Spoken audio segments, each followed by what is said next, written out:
Hey, welcome, okay? Good evening. Thought I'd do another video for you. Okay, we're in November 1st, 2021. Let's talk about North Carolina, okay? State of North Carolina, okay? I'm down here in the North Carolina, and North Carolina is a tax deed state, okay? Tax deed state. Now, let's go over again what a tax deed is. Remember that when you're going to be bidding at an auction, you are going to be acquiring the property.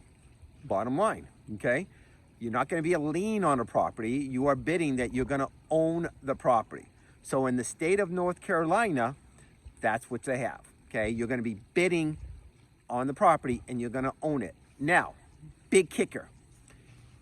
They will give a person approximately 10 days, either 10 to 15 days, not sure exactly.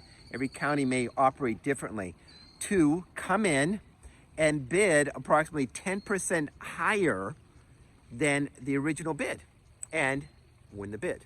Okay, so North Carolina, even if you could be the successful bidder, you could still get overbid.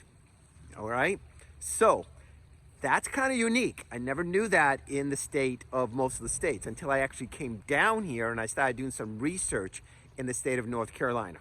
Now we are going to head over there on Wednesday. We're going to go to a tax sale, okay? Looking at a couple properties right now, and it's interesting, there's only 7 properties going to tax sale, okay? But there's about 3 of them that are pretty good deals, okay? So anyways, that's my little thing about North Carolina. Remember, it's a deed state, okay? It's a deed state, and hope they give you a little information on it, okay? And if you like it, please send us a like. Consider kicking around, subscribing to us, okay? Until next time, we'll see you then.